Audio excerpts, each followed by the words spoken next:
que corre a cargo de Aitor Domínguez de IDAE, que nos va a hablar sobre los próximos requisitos para la certificación de eficiencia energética en España. Muchos deberes nos ha puesto la Comisión, bueno, la Unión Europea a todos los Estados miembros, como bien nos ha explicado Pau, y Aitor pues pasará ahora a continuación a explicar esos próximos requisitos para la certificación. Aitor es responsable de área en edificación en IDAE, en el Instituto para Diversificación y Ahorro de Energía del Ministerio para la Transición Ecológica. Él es de formación de ingeniero industrial en la Politécnica de Madrid.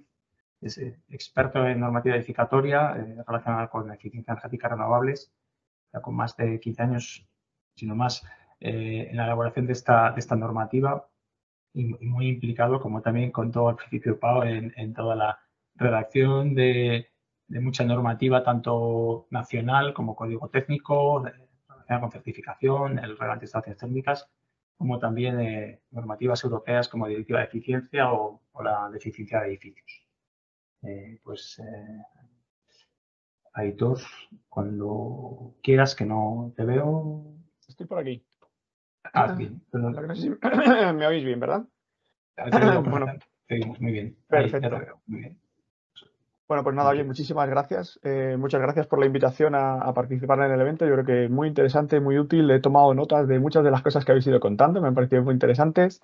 Pues nada, en principio yo mi presentación la he como subdividido, por decirlo así, en dos secciones. Una de ellas más orientada a lo que se está haciendo ahora y otra a lo que nos viene con la directiva nueva, ¿no? Lo que ocurre es que ambas se solapan. Entonces voy a intentar aclarar un poco qué es lo que se está haciendo, por qué se está haciendo, qué relación hay con la directiva nueva, los tiempos que se están intentando manejar y al final cuál es un poco el objetivo final y también trasladar las dificultades que hay. Es decir, el sector tiene que saber lo que viene con la directiva, pero también las dificultades y ver en qué situación estamos, hasta dónde podemos llegar y hasta dónde queremos llegar. Pues nada, sin más, creo que yo tengo el control de las... Ahí está. Muy bien, esto es un poco lo que estaba intentando trasladar, es decir, tenemos una modificación que en teoría es inminente y cuando hablo de inminente con temas normativos, pues es en meses, no estamos hablando de días ni de semanas porque hay bastantes trámites administrativos que están fijados con plazos por ley. Entonces, en un principio, el proceso de certificación, centrándome de alguna forma ahora en la parte de certificación, el proceso de certificación... Perdona, Aitor. Perdona, yo ¿Sí? creo que no cogiste el control de la presentación. ¿No la veis ahora? ¿Estáis viendo la primera pantalla? Estamos viendo... Debería verse modificaciones del sistema de certificación. No. ¿Es el que veis? Es que yo en mi pantalla sí lo veo.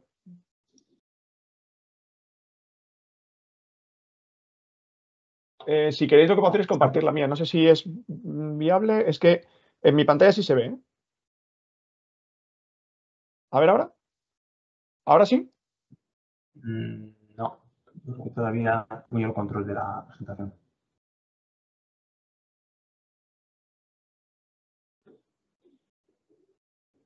No tengo acceso a pasar la transparencia. Entonces, bueno, si podéis pasar alguno, el que está gestionándolo. Sí, venga, sí. A la primera y lo hacemos así más fácil y ya está. A la siguiente, por favor. Pues eso, estaba contando que en un principio el proceso de modificación de la certificación es un proceso vivo, con ciertas cautelas y con bastantes peligros, digamos, de pasos en falso, pero el proceso de certificación está vivo siempre. Por un lado, porque hay normativa que está en permanente evolución, normativa nacional, pero normativa internacional también, como pueden ser las directivas, y por otro lado, porque siempre es un proceso de mejora continua. Entonces, dentro de esta parte de proceso de mejora continua y un poquito por la revisión de la directiva del año 2018, tenemos publicado un Real Decreto de Certificación que data del año 2021, que se adaptaba a esa directiva del año 2018 y que mejoraba algunas cuestiones y a efectos operativos reales. Hay una serie de cambios que estamos en la fase final de introducir en las herramientas. Indicar que son cambios relativamente menores, pero que resuelven algunos de los problemas que hemos ido viendo en los últimos años. Entonces, esto es una fase de modificación que viene ahora, que no es una fase profunda, que no es una fase completa, y que se ha solapado, no sé si por suerte o por desgracia, con lo que está ocurriendo con la directiva. Y ahora vais a entender por qué por suerte o por desgracia. Es decir, a lo largo de la presentación habéis ido presentando cosas que podrían mejorarse, ¿no? Cuando te planteas mejorar algo y resulta que esa mejora no es solo lo que tú piensas, sino que es algo que viene incluso externo, como puede ser de una directiva, pues lo que no puedes hacer es cambiar las cosas cada 2 días. Porque el mercado tiene que ser de una forma estable, tú no puedes estar cambiando el sistema de certificación todos los días. Cuesta mucho, muchísimo, que la gente se acostumbre, entienda lo que hay, sepa, sea capaz de interpretarlo para poder cambiarlo de una forma muy, muy asidua. Pero además, en los últimos años se complica más aún. Y es que tenemos un sistema y un paquete de medidas financieras y económicas que están vinculadas en muchos casos a los certificados y en este caso ya trasciende y llega pues a ser problemas jurídicos si no andamos con mucho cuidado. Es decir, un certificado con el que a mí me han propuesto una ayuda que resulta que ahora lo tengo que modificar, pero el procedimiento lo he cambiado y ahora la mejora no cambia. Hay que tener mucho cuidado. Entonces, este hilar fino es el que nos ha hecho de alguna forma plantearnos que los cambios gruesos tienen que corresponderse con los que marca la directiva. Y esto, al final de la presentación, creo que lo vais a entender mejor. Entonces, en la primera parte voy a centrarme un poco en los cambios que son relativamente inminentes, ¿vale? Que están un poco en la fase de ciernes. Si puedes, por favor, pasar la presentación. Esto es un poco el histórico que tenemos, para que veáis que se han cambiado cosas desde el año 2002, primera directiva, se han ido cambiando cosas. Generación y creación de los EPCs en el año 2007, en el año 2010 con una nueva directiva, pues una primera digitalización, creación del sistema de edificios o de la creación del edificio de consumo casi nulo y por tanto ya tener un objetivo a dónde tienen que llegar los edificios. En el año 2018 con una modificación de la directiva, pero además nosotros también a nivel normativo pues cambiamos tema de factores de paso, escalas que alteraban de alguna forma los resultados de los certificados. Además, modificaciones en esta directiva en cuanto a la metodologías de cálculo, un poco por arreglar uno de esos problemas que se presentaban en las primeras presentaciones de hoy, en la que cada Estado miembro pues calcula las cosas de una forma diferente. Bueno, pues hubo una propuesta importante y una apuesta importante por parte de toda Europa de intentar guiar todas estas metodologías a normativas europeas, las famosas ISO, las famosas ISO 52000, 52016, 52001, etcétera. No como un carácter obligatorio, porque en muchos países ya había obligaciones al sistema que tienen en ese momento, pero sí como una propuesta de cambio paulatino. Entonces, eso es un poco lo que hemos ido llevando hasta ahora. Y ahora nosotros pues tenemos más cambios. Si puedes, por favor, pasar a la siguiente. ¿Qué viene en esta revisión del año 2024? Que principalmente es por la modificación del Real Decreto 390-2021, perdón, es una errata. Pues mira, primero adaptar la denominación de las etiquetas, ¿no? La realidad de a día de hoy es que tenemos unas etiquetas que son 2 y vamos a tener las 3 ahora, que se corresponden con la del Real Decreto 390 y hay un gap de diferencia entre lo que ocurrió a nivel normativo y lo que puede ocurrir, digamos, a nivel operativo, un poco porque ya había ayudas lanzadas, porque teníamos ya vinculaciones económicas, porque ha sido unos años muy intensos en este tipo de actividades y no se pueden cambiar las cosas de un día para otro sin cautela. Por otro lado, también modificar el modelo de certificado de eficiencia. Y aquí tiene que ver con el Real Decreto 390, pero también con estas peticiones, digamos, y de sistemas o modificaciones o cambios o mejoras, sistemas de mejora que se han ido detectando en los últimos años. Pues una mejor identificación del edificio, información más clara y concisa sobre la descripción técnica, mejora de los sistemas de medidas de mejora, añadir recomendaciones de mejora. Por poner un ejemplo, en la primera parte yo creo que se ha tratado el tema del catastro. De hecho, ha habido una pregunta hace unos instantes sobre el tema del catastro. Si alguien se plantea cómo identificar de forma unívoca un edificio en España, pues le va a costar muchísimo. No existe un mecanismo para identificar de forma unívoca un edificio en España. Lo más parecido que tenemos es el catastro.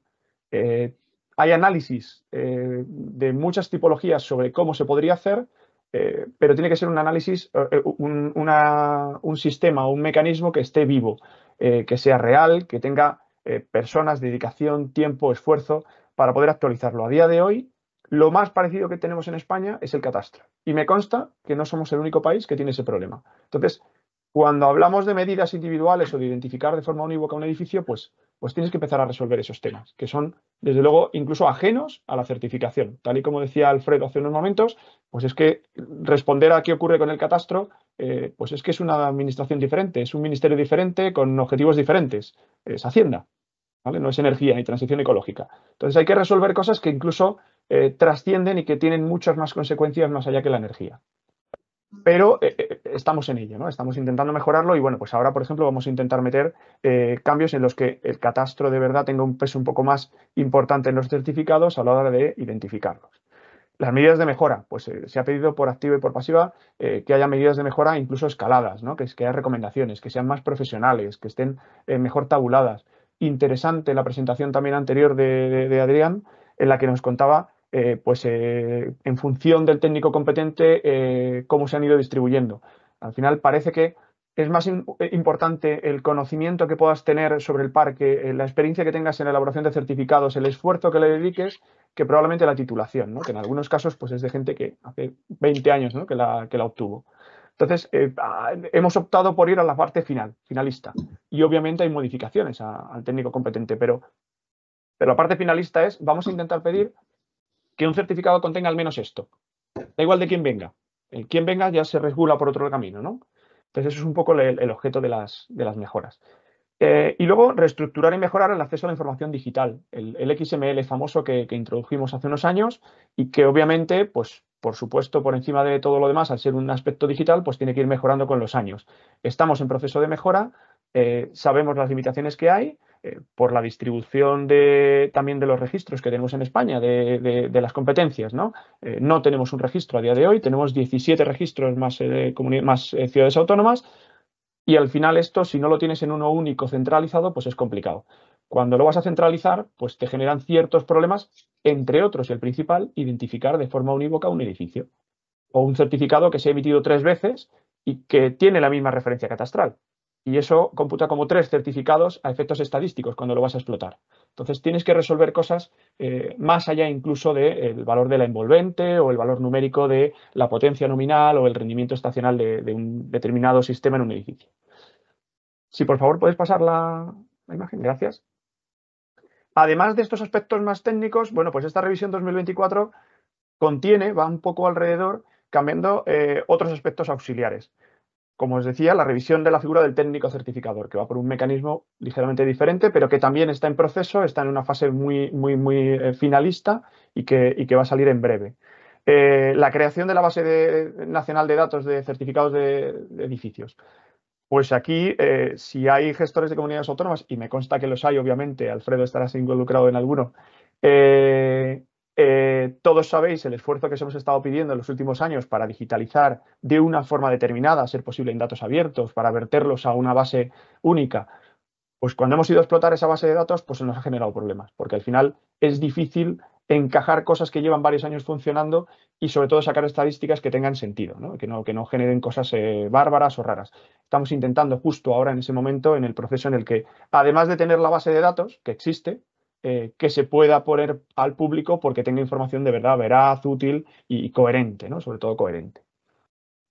Facilitar la elaboración de certificados, ¿no? Una petición que hemos llevado recibiendo desde hace muchos años, pues además de ser un técnico certificador, esto yo no lo quiero hacer mal y yo sé hacerlo, pero si nadie me dice cómo, a lo mejor lo estoy haciendo diferente a alguien que lo está haciendo en otro sitio, incluso en la pared de al lado. Entonces, facilitar a través de una guía, pues es una serie de pautas para elaborar certificados de calidad, también es algo en lo que estamos empezando a trabajar. Y homogeneizar la realización de los cálculos. Esto, por un lado, es para los técnicos, que funcionaría con la guía, pero por otro lado son las herramientas. Sabéis que en España tenemos múltiples herramientas de certificación que todas cumplen una serie de requisitos básicos, pero después a la hora de actuar, pues no siempre funcionan de la misma manera. A la hora de introducir, pues, no sé, puentes térmicos, a la hora de introducir los sistemas de ventilación, a la hora de definir los edificios. Hay cosas que se van a mantener con un cierto margen, porque si no, a lo mejor no tendría sentido tener múltiples herramientas. Esta hace mucho mejor esta parte y se ha centrado mucho en esta parte y esta otra en este otro.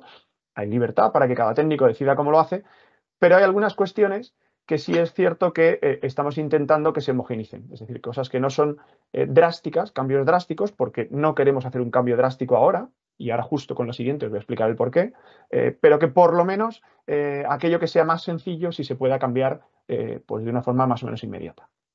Si por favor puedes poner la siguiente.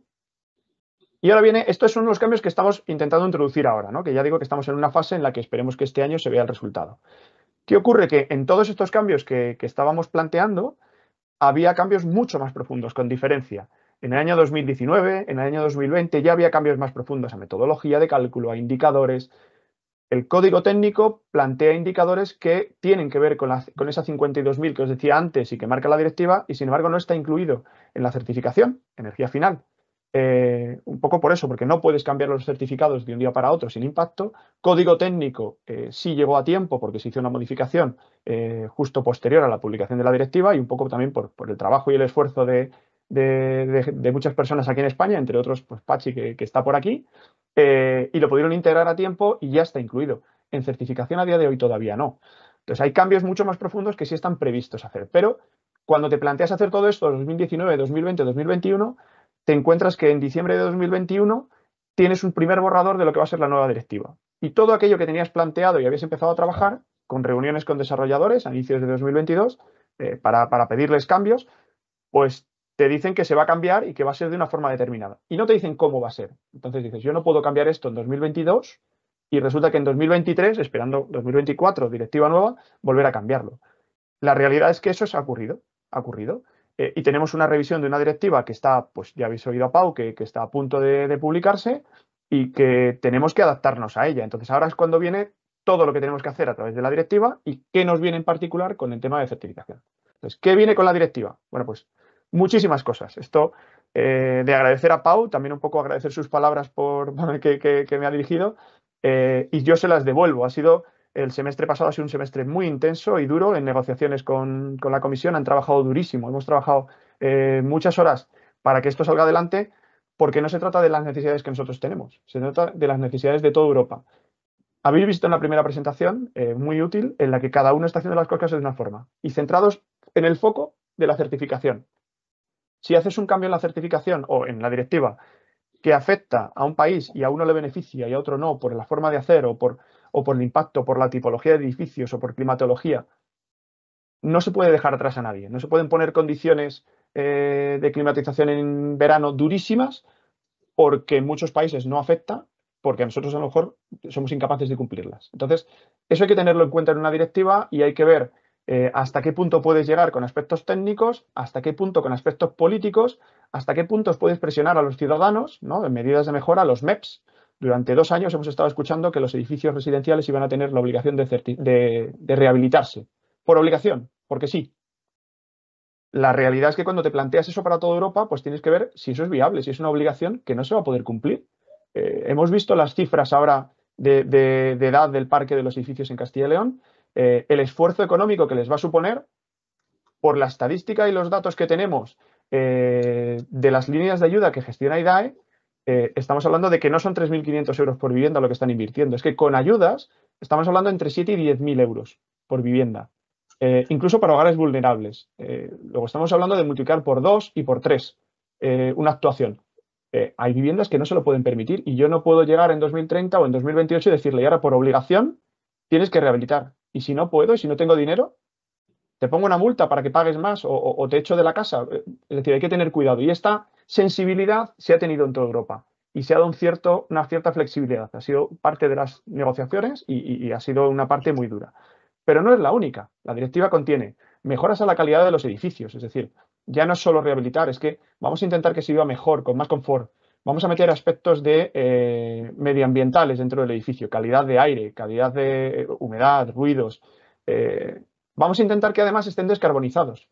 El objetivo inicial era descarbonizar ya en 2030, 2034. Fijaos que estamos en 2024, perdón, y la directiva establece que la propuesta de descarbonización es 2040. Alguien que se plantee de esos edificios que estáis hablando de certificar, del 40 y pico % del parque envejecido en Castilla y León, en España es parecido y en el resto de Europa igual, que se plantee hacer una rehabilitación y que invierta esos entre 3.500 y 10.000, vamos a dejarlo en medio, que lo invierta hoy, le tenemos que dar la certeza de que en 2035 va a cumplir con la normativa energética. A ver si resulta que en 2030 le vamos a poner una condición y le obligamos a hacer otra rehabilitación y otros 3.500, otros 5.000, otros 7.000 en 2030. Y si le obligamos a descarbonizar ahora, ¿qué alternativas tiene? ¿El mercado está preparado para poner un sistema descarbonizado en un edificio residencial en España o en cualquier otro país europeo? Hay que tener cuidado, hay que ir con mucho cuidado y hay que jugar con muchos aspectos y por eso estamos todavía trabajando. Es un periodo de mucho trabajo ahora para tener todo esto en cuenta. Por supuesto, queremos fomentar la rehabilitación del parque, pero de una forma responsable. Digitalizar y modernizar el parque es crucial, entre otras cosas porque si no, no vamos a poder controlar qué edificios están cumpliendo o no la normativa. Entonces, tenemos que digitalizarlo y tenemos que controlarlo. La directiva lo contiene, nos da pautas y ahora mismo estamos, pues eso, con muchos frentes abiertos para intentar unificarlo todo. Y, por supuesto, pues actualizar la metodología, que es un poco lo que me trae aquí ahora hoy a contaros, ¿no? Yo me centro un poco en este último, pero que veáis que todo está involucrado y todo tiene una interrelación. Sí, por favor, ¿puedes pasar a la siguiente? Gracias. En particular, con respecto a la certificación, ¿qué contiene la directiva? No voy a entrar en el detalle, yo creo que Pau ha contado muy bien de forma general lo que marca la directiva, pero en particular lo que afecta a la certificación, de forma más general, hay muchas más cosas, pero lo más general, pues es que nos pide una revisión de nuevos indicadores. Energía primaria total, indicadores de gases de efecto invernadero, es decir, ya también emisiones. Nosotros ya lo teníamos, pero que nosotros lo tuviésemos no quiere decir que otros países también. Y lo que tenemos nos sirve. ¿Incluye ciclo de vida? ¿No lo incluye? ¿Se está midiendo igual? ¿Lo vamos a medir igual que en el resto de países? Ojo que tenemos que descarbonizar. Estamos hablando de límites de energía, es decir, la energía que proviene de una red de distrito que tiene, o de una energía nuclear o un contrato de energía verde, ¿esta la puedo contabilizar como energía descarbonizada? ¿O no la puedo? Estas cuestiones que se abren en la directiva tenemos que plantearnos a nivel de administración para ver hasta dónde podemos llegar. Tiene pros y tiene contras, ¿vale? Tiene pros porque si yo hago eso, probablemente descarbonizo. Un contrato verde hace que mi edificio esté descarbonizado de un día para otro, hasta sin actuar sobre la envolvente y sin nada. Pero fomento con eso que se instalen instalaciones renovables en los edificios. Yo ya cumplo con un contrato, ¿para qué voy a poner una placa fotovoltaica, no? Entonces, hay que tener cuidado, ¿no? Hay que hilar muy fino con esto y hay que saber hasta dónde podemos llegar. Por otro lado, las escalas. Pues habéis visto la variabilidad de escalas. Poner una obligación común a toda Europa en la que tienes que conseguir calificación energética F o C o D en toda Europa, pues sería un poco irresponsable teniendo en cuenta que hay países que tienen prácticamente todo su parque a día de hoy en A. Es que no tienen que hacer nada. Y los que lo tienen en G y que lo diseñaron en G para que tuviésemos margen de mejora, para que no tuviésemos el A triple plus en el año 2016 gratis, pues nos está afectando mucho, ¿no? Entonces, esa reestructuración de escalas es básica y esa se está trabajando y hay avances. Es decir, gracias a que hemos estado involucrados en la negociación de la directiva, pues sabemos en qué dirección va y tenemos avances altísimos, ya muy, muy, muy evolucionados. Y bueno, pues aquí Pachi nos podría contar horas y horas de todo esto porque han trabajado un montón de horas en ello.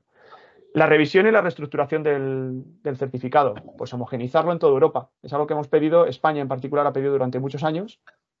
No puede ser que un electrodoméstico tenga la misma etiqueta en toda Europa y un certificado no.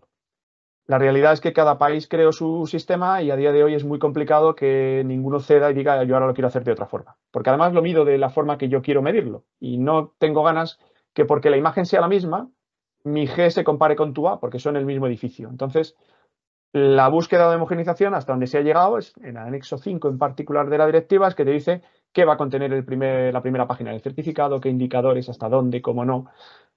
Eso tenemos que cambiarlo. Entonces, tenemos un certificado que se va a cambiar ahora, esa modificación 2024, y en 2026 tenemos que cumplir con la directiva, hay que volver a cambiarlo. Entonces, hacer un cambio radical ahora, pues a lo mejor no tiene sentido porque hasta hace 4 días todavía no sabíamos qué iba a contener la versión final de la directiva. Ahora que la vamos a tener ya, pues seguramente sí lo podremos hacer.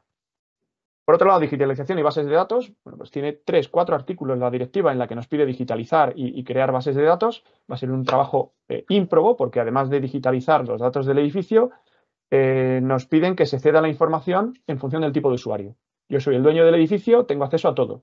Yo soy el mantenedor del edificio, me da acceso a una parte de la información. Yo soy un banco, me tienes que dar acceso a esta otra parte de la información. Y todo esto con la Ley de Protección de Datos sobre la mesa. genera bastantes problemas. Y además yo ese edificio lo puedo vender. Y cuando lo vendo estos datos, sí los puedo ceder, pero estos otros no los puedo ceder. ¿Y estos datos de dónde vienen? Pues vienen del certificado, vendrán del catastro, vendrán del previsible pasaporte de renovación, para los casos en los que lo haya, del indicador de inteligencia del edificio, que también se tiene que crear, probablemente de medidas de mejora, pero es que también de inspecciones del RITE o de licencias nuevas a través de RITE. Entonces, integrar bases de datos implica, lo primero, identificar al edificio de forma unívoca. Y solo eso ya es un esfuerzo titánico. El objetivo final es tener edificios de cero emisiones. Esto va a ser una realidad en 4 o 5 años para edificios nuevos. Para existentes, pues pensad que, yo estoy pensando como ejemplo, ¿no? En la primera presentación nos decían, oye, sería útil poner en la primera página del certificado las previsibles medidas de mejora. Es que el certificado sirve también para obra nueva y ahí no hay medidas de mejora en todos los casos, por ejemplo. O la medida de mejora hoy es válida, pero pasado mañana a lo mejor es otra diferente, ¿no? Porque ya he hecho algo parcialmente y ahora ya la siguiente. Entonces hay que intentar hacerlo de, pues eso, de una forma estructurada, ordenada, modular y sobre todo con previsión a que pueda evolucionar sin que agitemos tanto las cosas como que todo lo que hemos hecho hasta ahora no valga, ¿no? Que parece que es un poco lo que vamos a tener ahora, con cambio de escalas, etcétera. Es decir, mi letra C de hoy, a lo mejor dentro de 2 años ya es una C, ya no es una C. Y puedo ser una D o puede ser una A. ¿Y eso puede implicar obligaciones legales? ¿Me van a obligar a rehabilitar? No. ¿Voy a tener que hacer algo? No. Entonces hay que andar con mucho cuidado. Sí, por favor, ¿puedes pasar a la siguiente? Para hacer todo esto, obviamente, en estos últimos años, y seguimos haciéndolo, siempre está el paso de identificar las necesidades. Y para hacer un sistema de certificación útil, pues tenemos que tener en cuenta al usuario, que lo entienda, que lo crea, para que si tiene que invertir, que crea dónde tiene que invertir, que el certificado le diga, cambia las ventanas y lo haga. No que diga, pero esto es papel, esto no, yo voy a hacer mejor esto otro. Que tenga un coste contenido, no me vale un certificado de 600 euros. Para eso hagamos una auditoría. Digo, para una vivienda me refiero. Las necesidades para el técnico, pues tiene que ser capaz de integrar las diferentes soluciones. Es decir, no le puedo limitar que una solución técnica no la pueda incluir en el certificado. Tengo que darle la máxima información de salida para que cuando alguien lo lea, cuando un técnico lo lea, sea capaz de interpretarlo perfectamente, sea capaz de ver perfectamente el edificio. Y tengo que facilitarle las obligaciones. Por ejemplo, las medidas de mejora. Pues si esto supone un esfuerzo titánico y a lo mejor no va a tener un impacto tan grande, vamos a ver si podemos tabularlas, ¿no? En plan recomendaciones. Pues hay una parte de recomendaciones, vamos a intentar facilitárselo. Y luego la administración, pues nosotros necesitamos precisión, confianza, necesitamos poder explotar los datos digitales y de confianza sin errores, que se corrijan si hay un error, que haya control, que haya inspección, que esos controles repercutan en el resultado del certificado final. Y sobre todo que sea un sistema estable, no que tenga uno hoy y pasó mañana otro, porque la política que he hecho hasta ahora con esos datos ya no me sirve y cambia radicalmente. Entonces, el mercado identifica y busca sistemas de etiquetado energético, por tanto, está a favor, pero también nos piden cosas, y la administración lo necesitamos como una herramienta para impulsar la descarbonización. Vamos a ver cómo estamos y a ver qué tenemos que hacer para llegar, ¿no? A ver cuántos edificios están conectados a redes, cuántos tienen previsto conectarse, Eso es importante para saber si la política tiene que estar orientada en esa dirección o en otra, o en la envolvente, o en ambas, o 30% aquí, 70% allí, ¿no? Sí, por favor, ¿puedes poner la siguiente? Y ya voy acabando. Entonces, para España, la previsión que teníamos antes de todo este mare magnum de la directiva, pues era cambiar los indicadores, revisar las escalas, hacer una metodología ampliada en la que metiésemos eso de pues, el pasaporte, el indicador de inteligencia, revisar los factores de paso, que eso cambia radicalmente la certificación sin hacer nada, solo por valor numérico, y conectarlo a otras bases de datos. Esto se quedó de alguna forma paralizado y con la nueva directiva, veis que coincide lo que marca la directiva con esto, es decir, hemos ido un poco en la línea, lo habíamos identificado. Ahora lo que pasa es que la directiva nos dice cómo hacer cada una de estas cosas. Entonces, en la siguiente transparencia, por favor, vamos a ver qué cambios de todos esos, qué cambios los que nos va a marcar la directiva. Bueno, pues ¿qué tenemos ya pendiente? ¿Qué tenemos sobre la mesa? ¿En qué estamos trabajando ya? En reestructurar la información a los ciudadanos y profesionales a través del certificado, un nuevo certificado. Además del que hay ahora y esta modificación 2024, un nuevo certificado que contenga las condiciones que tiene el anexo de la directiva y los nuevos indicadores. Emisiones, calidad del certificado, energía primaria total, etcétera, etcétera, etcétera. Digitalizar los datos, entrada y salida, es decir, mejorar ese XML que tenemos a día de hoy para optimizar los resultados y las posibles explotaciones, pero previsiblemente también la entrada, porque yo a lo mejor, si digitalizo la entrada de los datos, puedo emitir un certificado mucho más sencillo. Yo tengo un XML de entrada, pues a lo mejor obtener un XML de salida es facilísimo. No tengo que volver a meter otra vez todos los datos. Entonces estamos trabajando también en que eso pueda ser una realidad. Analizar la posible conexión a bases de datos. Si yo no identifico de forma unívoca el edificio en el propio certificado, en el XML de salida, cuando yo lo meta en una base de datos, no voy a poder unirlo con la información del catastro o con la del registro de RITE cuando lo haya, ¿no? De inspecciones o de mantenimiento de RITE. El técnico certificador, pues mejorar las condiciones y las cualificaciones, digamos, formativas que pueda tener. Si metemos sistemas nuevos, habrá que enseñarle cómo utilizar esos sistemas nuevos o cómo aplicar esos sistemas nuevos. Y luego, generar sistemas que a día de hoy no teníamos. Pues un análisis de indicador de inteligencia del edificio, que lo marca la directiva y además hay un anexo y te explica claramente cómo lo quieren. España está trabajando en eso, ya estamos trabajando, tenemos un proyecto que de hecho mañana hay una presentación en la que se evoluciona. Estamos en una fase de pruebas que acabará a finales, mediados del año que viene y es uno de los 8 o 10 países en Europa que tiene una fase de pruebas operativa y que va a repercutir en que tengamos un sistema de indicador de inteligencia del edificio previsiblemente a finales del próximo año y que vamos a ser de los primeros países europeos en cumplirlo. Antes incluso de que la directiva estuviese publicada, ya estábamos trabajando en ello. Y generar un sistema de emisiones pues adaptado a lo que marca la directiva, ¿no? No las emisiones de CO2 que tenemos a día de hoy que pues, pueden servir de forma parcial. Por favor, la siguiente. Y por último, para terminar, los cambios técnicos. Bueno, pues estamos revisando el sistema de indicadores, tenemos el código técnico, tenemos las normas, energía primaria total, emisiones. ¿Esto encaja con las condiciones de Zero Emission Building? Pues previsiblemente sí. Tenemos que ver pues, esas condiciones, ¿no? Es decir, si yo pongo este indicador y lo mido de esta forma, ¿genero un problema aquí? ¿Lo genero allí? ¿Tengo en cuenta las condiciones de contorno bien? Justo en eso estamos trabajando, pero por supuesto que es una de las cosas que van a aparecer en el nuevo certificado. Revisión de las escalas, ya os he dicho que está en proceso, ya bastante avanzado además. Actualización del parque. Revisión de los edificios de referencia, la normativa.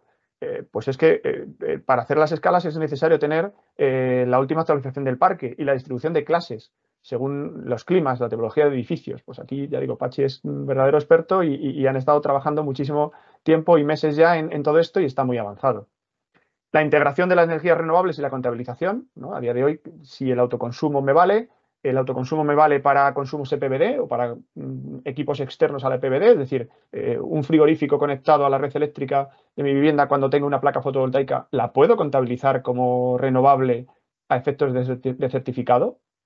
Pues a día de hoy no. Estamos viendo qué pros y contras tiene poder hacerlo el día de mañana, ¿no? Con esta metodología nueva. Revisión de sistemas. Habrá que ver cómo se integra la electromovilidad y el almacenamiento de energía, ¿no? que de hoy no está contemplado en el certificado. Aspectos de calidad de ambiente interior de los edificios. Es que yo ahora consumo más, pero es que ahora la calidad de aire de mi edificio es buena y antes mala. Energéticamente puedo ser peor, pero tendré que reflejarlo, ¿no? Que ahora he mejorado en otras cosas.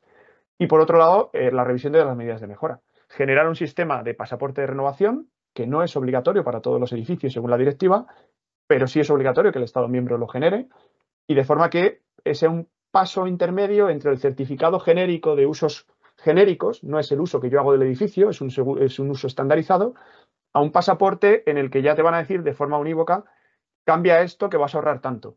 Es decir, se parece bastante más a una auditoría. Entonces ese pasaporte se podrá integrar en el certificado, sustituirlo por las medidas de mejora cuando proceda, porque es más información y más útil, pero no necesariamente. Entonces, pero hay que ver cómo se integra, hay que identificarlo, ¿no? Pues esto es otro de los trabajos que tenemos.